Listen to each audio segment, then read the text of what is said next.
Hey everybody, my name's TSW and in this video I'm going to be going through the tactics as a warrior tank for Feng the Accursed on 10-man heroic difficulty. So thanks for joining me first of all. I'm going to be starting off by clicking the crystal on the right hand side, which will grant me the extra action button called a nullification barrier. There will also be a crystal on the left called Shroud of Reversal. Again, you want both tanks to be picking up these and you both need to know exactly what they do, because without knowing what these extra action buttons do, you have no hope in hell of killing this boss. Pretty challenging boss. I don't know, I'd give it like a 6.5 out of 10 on difficulty. You just need decent execution and the rest of it's pretty easy. So in phase 1, basically you have a choice of what phase you want to start with. We chose Arcane because it's pretty hard to do it any other way, if I'm honest, because the boss gets a stacking buff, increasing all of his spell damage and ability damage by 5% for every phase you're in. So the first phase, 5% extra damage, second phase, 10%, etc. So he's got his Arcane Velocity, which he's using now, which is raid AoE damage that he'll do to everybody, which needs to be healed through, unless, like then, I was using my nullification barrier, which means that we take no damage. It's great. So everyone wants to be stacked in there. But instead of having everybody stack up all the time, there's an ability which means that we can't stack constantly, which is the Arcane Resonance debuff. So what this will do is on a random DPS or healer, not the tanks. Tanks don't have to worry about this, which is great. But basically the Arcane Resonance will be a debuff upon somebody, and you see on the bottom left hand of the screen the skull here, doing lots and lots of damage to everyone within that little pink circle. So he just needs to stay out of the raid and we'll be fine. And one thing I should mention is when you are stacking for the Arcane Velocity, which is happening here, for the very last tick, you should run out regardless of if you have Arcane Resonance or not, because Arcane Resonance can sometimes start whilst you're stacked and that's not good. So for the last second you want to start running out, so you are definitely spread out enough so you don't just die to that. Okay, so phase 2 starts at 75%. So with this whole kind of cool mechanic, how you can decide which phase you get, at about 78, no later than 77% really, you want to just drag the boss over to his shield, so you can start the shield phase, which is a shadow damage phase. Really cool phase. So basically I use my nullification barrier on the first, third, etc. The shield he throws down. So he's throwing down his shield. This ability is called Siphoning Shield, and what this will do is siphon people's souls out of their body. I mean, God, this boss is so mean. So what I do as a tank is I use my Bloodbath, Heroic Leap, Shockwave, Thunderclap, there we go, just use my AoE abilities, and I think for this kill I am second on damage on the ads, which is pretty cool. So just kill the ads. You can slow them, you can root them, because if the ads do find their way at the shield, the boss will be healed for 5% for every ad that makes it to the shield, which isn't good. But for this time, I'm able to use my nullification barrier on the shield, on the, sorry, I should use the real name, Siphoning Shield. So when he's doing a Siphoning Shield, I can use my nullification barrier and it will just, no ads will spawn. He's not going to siphon our souls, we're saved. So yeah, I can use my nullification barrier on the Siphoning Shield, which is pretty cool. Which means you just get more time on the boss and is all around a win. The boss in every phase will have an ability. It's called something different for every phase. It does either fire damage, arcane damage, etc. And it'll just stack a dot on the tank, just taunt off when the other tank has 2 stacks. Easy. So he's doing his Siphoning Shield.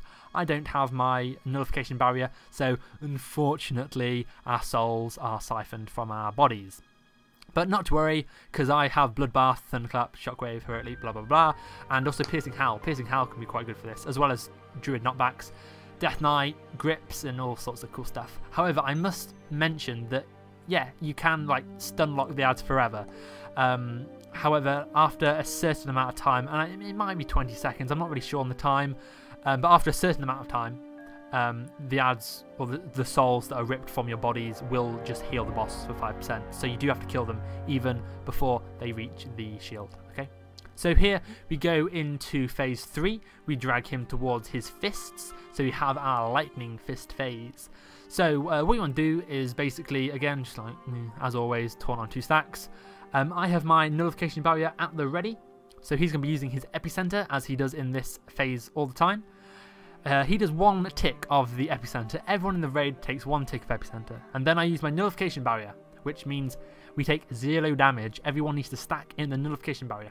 And then after the duration of nullification barrier, we have 2 ticks remaining of the epicenter. So people take 2 ticks. It's not enough to kill everybody. So yeah, that's basically how you want to use nullification barrier in this phase. Have 1 tick of epicenter, pop your barrier, and then there's no damage, and then you'll just take 2 ticks at the end, which is healable. So he's doing his second epicenter here, and he kind of like started it and then stopped. Why was that? We managed to get him to stop his second epicenter. This is because the other tank has the extra action button, as I mentioned before, called Shroud of Reversal. What Shroud of Reversal does is when you use the ability, you can then click on a player, including yourself, and the next spell that the boss does on that player will be copied, and you then have access to use it.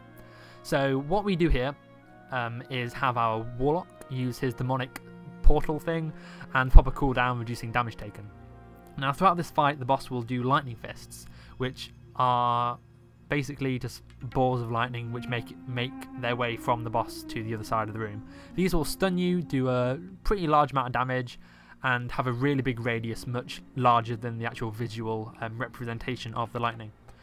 So what we had was our Warlock jump out, our Death Knight use Shroud of Reversal on the Warlock, and then the Warlock get deliberately hit by lightning fists, whilst he's got some sort of defensive cooldown active.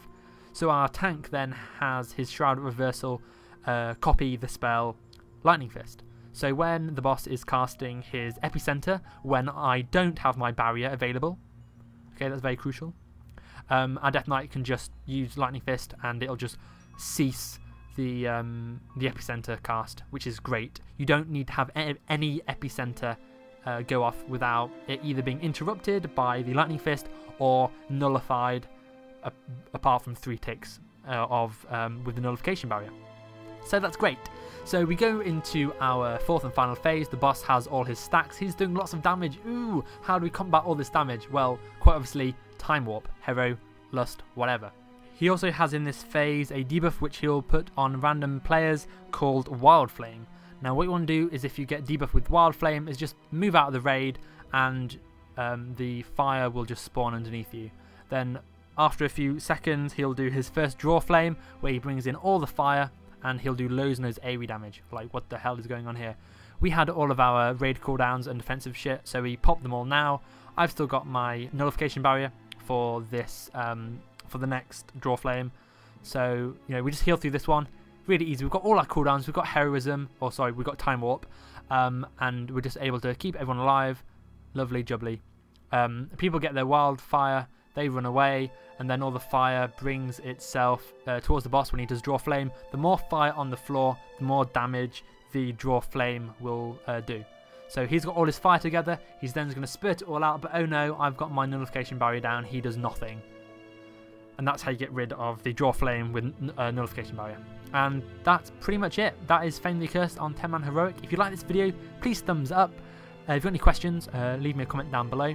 And if you like these videos and want to see more when I make them, you can subscribe. Best thing about this boss is my charm loot thing got me a really good upgrade, like heroic upgrade in from blues. You can't get much better than that. So again, thanks for watching, and I'll see you guys later. Bye.